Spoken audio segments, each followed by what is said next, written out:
Hello guys, welcome back to take a break with അഭിനൂസ്. ഇത്ര നേരത്തെ എങ്ങടാന്നല്ലേ? മൂന്നാർക്കാണ് ഗൈസ്. അപ്പോൾ ഓൾമോസ്റ്റ് ഒരിക്കലും മലപ്പുറത്തതാണ് ഒരു അടിപൊളി സൺറൈസ് കണ്ടിട്ട് ആണ് കേട്ടോ ഞങ്ങൾ യാത്ര തിരിച്ചത്.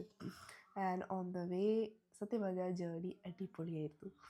ആൻഡ് ഞാനും പ്രണവേണ്ണും പിന്നെ ഗേട്ടനും പിന്നെ പ്രണവേൻ്റെ ഒരു ഫ്രണ്ട് ഉണ്ടായിരുന്നു, ആൻഡ് ഫ്രണ്ടിൻ്റെ വൈഫും ഉണ്ടായിരുന്നു. ആൻഡ് ഓൾമോസ്റ്റ് ഞങ്ങൾ ആലുവയ്ക്കെത്തിയപ്പോൾ ഞങ്ങൾക്ക് നല്ല വിശപ്പ് സ്റ്റാർട്ട് ചെയ്തു ഗൈസ്. അങ്ങനെ ഒരു ആനന്ദവൻ കണ്ട് അവിടെ ഫുഡ് കഴിക്കാൻ കയറി. അടിപൊളി ഫുഡാവും എന്നുള്ള പ്രതീക്ഷയിലാണ് ഞങ്ങൾ പോക്കെങ്കിലും പക്ഷേ ടു ബി ഫ്രാങ്ക് ഫുഡ് ഭയങ്കര ഫ്ലോപ്പായിരുന്നു. ഞാൻ അവിടെ വെച്ച് ബദ്രി ബേബിക്ക് ഞാൻ കുറച്ച് പഴമൊക്കെ ബോയിൽ ചെയ്ത് കൊണ്ടുപോയിട്ടുണ്ടായിരുന്നു. അപ്പം അത് കുറച്ച് പാലൊക്കെ മിക്സ് ചെയ്ത് ഞാൻ ബദ്രി ബേബിക്ക് കൊടുത്തു. ആളുടെ വിശപ്പ് മാറ്റണമല്ലോ, നമ്മളെ മാത്രം വിശപ്പ് മാറ്റിയാൽ പോരല്ലോ. സോ ആൾക്ക് ഞാൻ അവിടുന്ന് ഫുഡ് കൊടുത്തു. ആൻഡ് അതിനോട് എന്നെ ഹെൽപ്പ് ചെയ്തത് ആക്ച്വലി ഇത് ബദ്രി ബേബീൻ്റെ ഫസ്റ്റ് ട്രിപ്പാണ്. ആൻഡ് അതുകൊണ്ട് തന്നെ ഞാനും കുറച്ച് പേടിയിലായിരുന്നു. ബിക്കോസ് എങ്ങനെയായിരിക്കും ബദ്രി ബേബി ബിഹേവ് ചെയ്യാതെ എനിക്ക് നല്ല ടെൻഷൻ ഉണ്ടായിരുന്നു. അപ്പോൾ ഓരോരോ ആ ടെൻഷൻ ചിലപ്പോൾ എൻ്റെ മുഖത്ത് പലപ്പോഴായിട്ട് നിങ്ങൾക്ക് കാണുന്നുണ്ടാവും. അതുകൊണ്ട് തന്നെയാണ് ഈ വീഡിയോ ഓൺ വോയിസ് ചെയ്യേണ്ടി വന്നത് സത്യം പറഞ്ഞാൽ. അല്ലെങ്കിൽ ഞാനൊരു ഓൺ വോയിസ് അല്ല കേട്ടോ, വോയിസ് ഓവർ ചെയ്യേണ്ടി വന്നത്. ദോശയൊക്കെ കാണാൻ നല്ല ഭംഗിയുണ്ട്, പൂരി കാണാൻ അടിപൊളിയായിരുന്നു, പക്ഷേ വലിയ സുഖമില്ലായിരുന്നു. ചിലപ്പോൾ ആനന്ദഭവൻകാർ എൻ്റെ അച്ഛനെ വിളിക്കുന്നുണ്ടാവാം, എന്നാലും സാരില്ല, നമ്മൾ സത്യം പറയണമല്ലോ, കൊള്ളിലായിരുന്നു, വലിയ സുഖമില്ലായിരുന്നു. ഇറങ്ങാൻ നേരത്ത് എന്നോട് പ്രണവേണ്ണൻ ചോദിച്ചു എങ്ങനെയുണ്ടെന്ന് ചോദിച്ചപ്പോൾ ഞാൻ കൊള്ളൂല എന്ന് പറഞ്ഞപ്പോൾ എന്നോട് പറഞ്ഞു, നീ ഇവരെ തന്നെ പ്രൊമോഷൻ കിട്ടിക്കഴിഞ്ഞാൽ ചിലപ്പോൾ നീ അടിപൊളി എന്ന് പറഞ്ഞ് വീഡിയോ ചെയ്യും എന്ന് പറഞ്ഞ് എന്നെ കളിയൊക്കെ ഉണ്ടായി. ആൻഡ് അവിടെ നിന്ന് ഞങ്ങൾ ഫുഡൊക്കെ കഴിച്ച് ഞങ്ങൾ നേരെ യാത്ര തിരിച്ചു. ഞാൻ ബദ്രി ബേബി ഡയപ്പറൊക്കെ ചേഞ്ച് ചെയ്ത്, ഇപ്പോൾ നിങ്ങൾക്ക് ബദ്രി ബേബീനെ കാണുമ്പോൾ വിത്തൗട്ട് ഡ്രസ്സായിരിക്കും. ബദ്രി ബേബി അങ്ങനെ ഡയപ്പറൊക്കെ ചേഞ്ച് ചെയ്ത് ഞാനും പ്രണവേണ്ണും കൂടി ആയിരുന്നു ചേഞ്ച് ചെയ്ത്. മേ ബി പ്രണവേണ്ണി ഫസ്റ്റ് എക്സ്പീരിയൻസ് ആണല്ലോ, ഞങ്ങളൊരു ഫസ്റ്റ് പാരൻസ് ആണല്ലോ, അതിൻ്റെതായ കുഴപ്പങ്ങൾ ഞങ്ങൾക്ക് ഉണ്ടായിരുന്നു. പിന്നെ ഓൾമോസ്റ്റ് മൂന്നാറിലെ ചുരം കയറാൻ നേരത്ത് ഞങ്ങൾ ഫ്യൂവലൊക്കെ ഫില്ല് ചെയ്തു. ആൻഡ് അവിടെ മുതൽ ഒരു ടേണിങ് പോയിൻ്റ് ആണല്ലോ എന്ന് വിചാരിച്ചിട്ട് പിന്നെ ചുരത്തിൻ്റെ താഴേന്ന് ഒരു കടയിൽ നിന്ന് ഞങ്ങൾ കരിക്ക് കുടിച്ചു. ബദ്രി ബേബിക്ക് അവിടുന്ന് കരിക്ക് മേടിച്ചു കൊടുത്തു കേട്ടോ. ആള് വലിയ കുഴപ്പമൊന്നും ഉണ്ടാക്കിയില്ല, വിചാരിച്ചത്ര പ്രശ്നം ഒന്നും ഉണ്ടായിരുന്നില്ല. അവിടുത്തെ ചേട്ടൻ നല്ലൊരു ചേട്ടനായിരുന്നു. എനിക്ക് ബദ്രിക്ക് കൊടുക്കാൻ വേണ്ടിയിട്ട് ആ ഉള്ളിലെ ഫ്ലഷൊക്കെ നല്ലോണം എടുത്തു തന്നു. ആൻഡ് താങ്ക് യു ചേട്ടാ. അങ്ങനെ പിന്നെയും ഞങ്ങൾ യാത്ര തിരിക്കുന്നു. ആ വണ്ടിയിലെ ഗണപതി അടിപൊളിയല്ലേ. അവിടെ വെച്ച രസമുണ്ടാവുമെന്ന് പറഞ്ഞിട്ട് പ്രണവേട്ടൻ തന്നെ എടുത്തതാണ് കേട്ടോ. നല്ല രസമുള്ള ഒരു എന്താ പറയുക ഷോട്ടായിരുന്നു. ആൻഡ് അപ്പോൾ ഞങ്ങൾ ഓൾമോസ്റ്റ് ഇങ്ങനെ പോയിക്കൊണ്ടിരിക്കുന്ന സമയത്ത് ബൈ ദ മീൻ ടൈം ബാവ അനുവിനെ നല്ല കമ്പനിയായി. കാരണം എന്താണെന്ന് വെച്ചാൽ ആൾക്ക് ഞാൻ നടുവിലാണല്ലോ ഇരിക്കുന്നത്, ആൾക്ക് പുറത്തെ കാഴ്ചയൊക്കെ കാണണമെങ്കിൽ സൈഡിലുള്ള ആരെങ്കിലും മണിയടിക്കണമെന്ന് നല്ല വ്യക്തമായ ബോധം അവനുണ്ടായിരുന്നു. ആൻഡ് അപ്പോൾ പോയിക്കൊണ്ടിരിക്കുമ്പോഴാണ് ഈ waterfall, I think Cheeppara waterfalls ആണെന്ന് തോന്നുന്നു, ആണെന്നാണ് എൻ്റെ വിശ്വാസം. എന്തെങ്കിലും മിസ്റ്റേക്സ് ഉണ്ടെങ്കിൽ പറഞ്ഞോളൂ കേട്ടോ.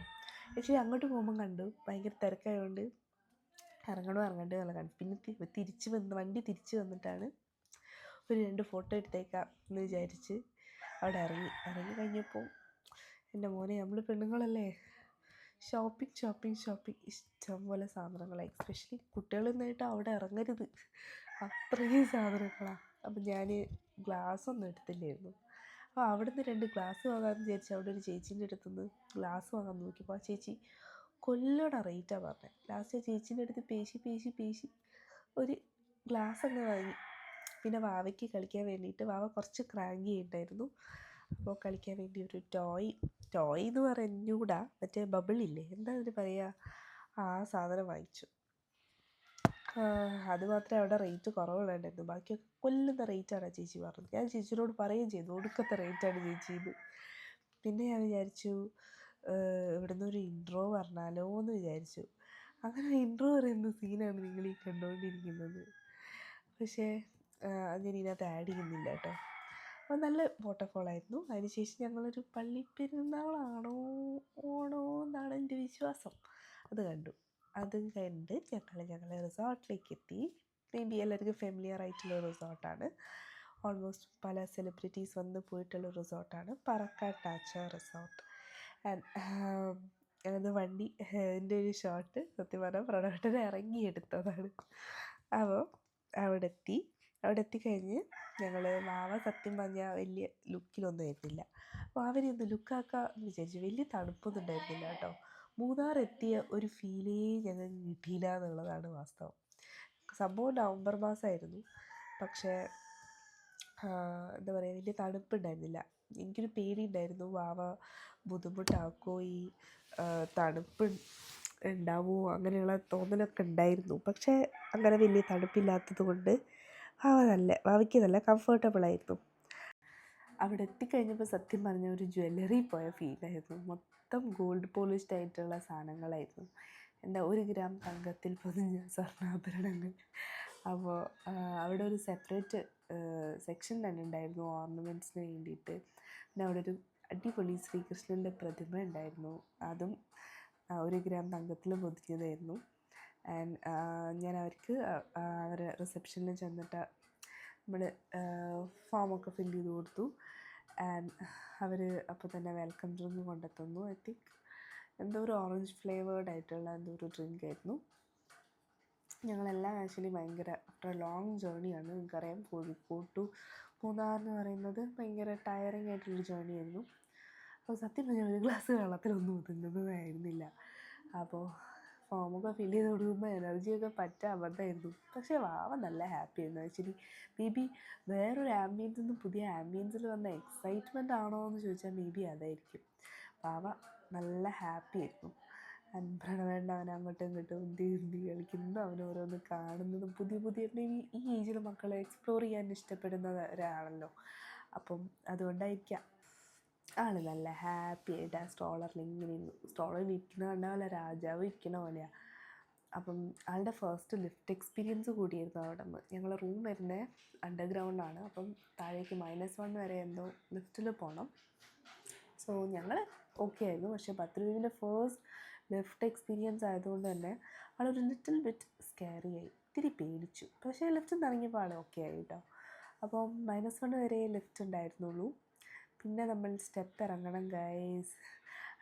അത് ആ സ്റ്റാഫ് എന്നോട് പറഞ്ഞപ്പോൾ എൻ്റെ നെഞ്ചൊന്ന് കാളി. കാരണം നമ്മൾ മോളിൽ പ്രത്യേകിച്ച് ആകെ കുറച്ച് പെട്ടിയേ ഉള്ളൂ, പെട്ടി എടുക്കാൻ സ്റ്റാഫ്സ് ഒന്നും വേണ്ട എന്ന് പറഞ്ഞിട്ടായിരുന്നു നമ്മൾ പോകുന്നത്. അപ്പോൾ കുഴപ്പമില്ല, എന്നാലും നമ്മൾ മാനേജ് ചെയ്തു. നമ്മൾ ആ സ്റ്റെപ്പ് ഇറങ്ങി റൂമിലേക്ക് എത്തി. ഞാൻ നേരത്തെ പറഞ്ഞല്ലോ ഇൻ്റർ കണക്റ്റഡ് റൂമായിരുന്നു പറഞ്ഞത്. അപ്പം ഇൻ്റർ കണക്റ്റഡ് റൂം ആയതുകൊണ്ട് തന്നെ 2 ബെഡ്റൂംസാണ്. അഗിയറിനെ നമ്മുടെ ഇടയിൽ എവിടെയെങ്കിലും അഡ്ജസ്റ്റ് ചെയ്യാമെന്ന് വിചാരിച്ചു. അപ്പോൾ നമ്മൾ സെപ്പറേറ്റ് റൂമൊന്നും നമ്മൾ എടുത്തിട്ടുണ്ടായിരുന്നില്ല. അപ്പോൾ 2 ബെഡ്റൂംസായിരുന്നു ഉണ്ടായിരുന്നത്. അപ്പം ഫസ്റ്റ് റൂമാണിത്. അവിടെയും ഒരു നല്ലൊരു ബാത്റൂമുണ്ട്. നല്ല well clean and maintain bathroom. അതെടുത്ത് പറയേണ്ടതാണ്. നമുക്ക് അത്യാവശ്യം വേണ്ട എല്ലാ ഫെസിലിറ്റീസും ആ ബാത്റൂമിലുണ്ടായിരുന്നു. ആൻഡ് സെക്കൻഡ് ബെഡ്റൂം ആണ് എന്നെ ഞെട്ടിച്ചത്. അത് ഞാൻ പറഞ്ഞുതരാം. അതിന് മുന്നേ തന്നെ പറയട്ടെ, അവരെ സ്റ്റാഫ്സ് എന്ന് പറയുന്നത് എക്സലൻറ്റ് സ്റ്റാഫ്സ് ആയിരുന്നു.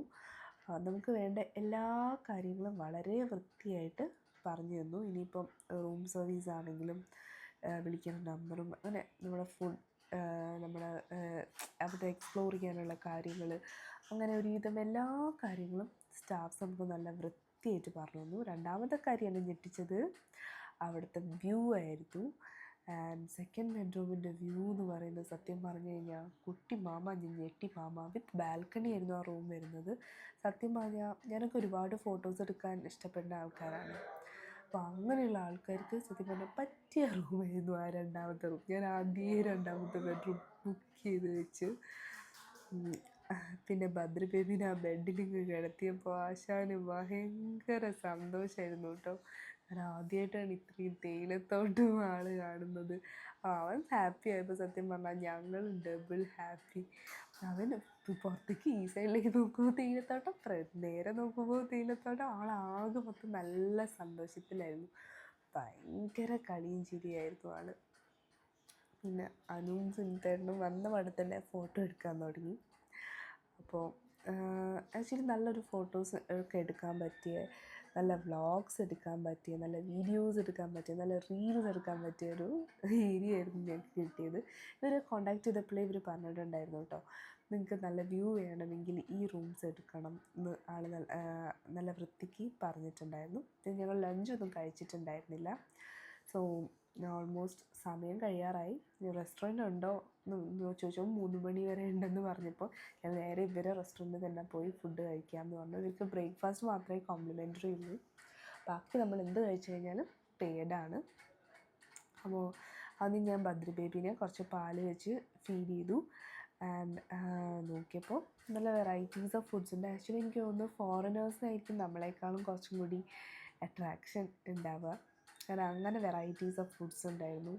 ഫിഷ് കറി, മീൽസ്, നമ്മുടെ നാടൻ സദ്യ എന്നൊക്കെ പറഞ്ഞിട്ട്. ഞാൻ ആ കുട്ടീനെ വെച്ചിരിക്കുന്നത് കണ്ടപ്പോൾ എനിക്ക് ആ റെസ്റ്റോറൻറ്റിലുണ്ടായിരുന്ന ഒരു കുട്ടി, ഒരു ഐ തിങ്ക് തമിഴ് ഗേളാന്ന് തോന്നുന്നു, വേഗം എനിക്കൊരു ക്രിബ് കൊണ്ടു തന്നു കേട്ടോ. അതിൻ്റെ ആളാണ് ഞാൻ ഭക്ഷണം കഴിക്കുന്നവരെ. ഞാൻ പിന്നെ കഴിക്കാമെന്നായിരുന്നു വിചാരിച്ചത്. പ്രണവേട്ടൻ കഴിച്ചോട്ടെ, ഞാൻ പിന്നെ കഴിച്ചോളാം എന്നൊക്കെയായിരുന്നു വിചാരിച്ചത്. പക്ഷേ ഞാൻ ഭക്ഷണം കഴിക്കുന്നവരെ റെസ്റ്റോറൻറ്റിലുണ്ടായിരുന്ന കുട്ടി എന്താ പറയുക നോക്കി. അത്രയ്ക്കും ഫ്രണ്ട്ലി ആയിരുന്നു സ്റ്റാഫ്. അങ്ങനെ ഞാൻ ഭക്ഷണം കഴിച്ച് വന്നതിന് ശേഷം ഞാൻ വാവിനെ കുറച്ച് റാഗി വെച്ചിട്ട് ഫീഡ് ചെയ്തു കേട്ടോ. അപ്പം നല്ല പാട്ടൊക്കെ പാടി. ബേബി ഈ റീല് നിങ്ങൾ ഇൻസ്റ്റാഗ്രാമിൽ കണ്ടിട്ടുണ്ടാവും. നമ്മൾ ഐശ്വര്യ പത്തുമ്മ അറിയില്ല. അപ്പോൾ വൈകുന്നേരമായി. ഇന്ന് കാര്യമായിട്ട് വ്ളോഗ്സൊന്നും എടുത്തില്ല. പിന്നെ ഞാനൊരു റൂം ടൂർ ചെയ്തു, അത് സെപ്പറേറ്റ് വ്ളോഗായിട്ട് അപ്ലോഡ് ചെയ്യാമെന്ന് വിചാരിച്ചു. അപ്പോൾ അവിടെ ഉണ്ടായിരുന്ന ചായപ്പൊടിയൊക്കെ വെച്ച് നല്ലൊരു അടിപൊളി ചായ ഉണ്ടാക്കി. ഞാൻ അവിടെ ഓൾമോസ്റ്റ് ടീ പൗഡറൊക്കെ വന്നപാടെ ഞങ്ങൾ ഒരു ഗ്ലാസ്സൊക്കെ കുടിച്ച് തീർന്നിട്ടുണ്ടായിരുന്നു. പക്ഷേ ഞാൻ റൂം സർവീസിൽ വിളിച്ചു പറഞ്ഞ ഉടനെ തന്നെ അവർ ടീ പൗഡറൊക്കെ സപ്ലൈ ചെയ്തു. അത്രയും ഫാസ്റ്റ് ആൻഡ് എഫിഷ്യൻ്റ് ആയിരുന്നു ഇവരുടെ റൂം സർവീസൊക്കെ. അപ്പം ഞാനും പ്രണവേട്ടനും അഗിയേട്ടൻ ഓൾറെഡി ചായ ഉണ്ടാക്കി കുടിച്ചിട്ടുണ്ടായിരുന്നു. അപ്പം ഞാൻ വാവയുടെ കൂടെ കിടന്ന് കുറച്ച് നേരം ഉറങ്ങിപ്പോയി. അപ്പം അതിന് ശേഷം ഞാനൊരു ചായ കുടിക്കാൻ നേരപ്പം എനിക്കും പ്രണവേട്ടനും വേണ്ടി ഞാനൊരു ചായ ഉണ്ടാക്കി. പിന്നെ വലിയ കാര്യമായിട്ടൊന്നും ഉണ്ടായിരുന്നില്ല. അപ്പം സീ യു സൂൺ, ബൈ.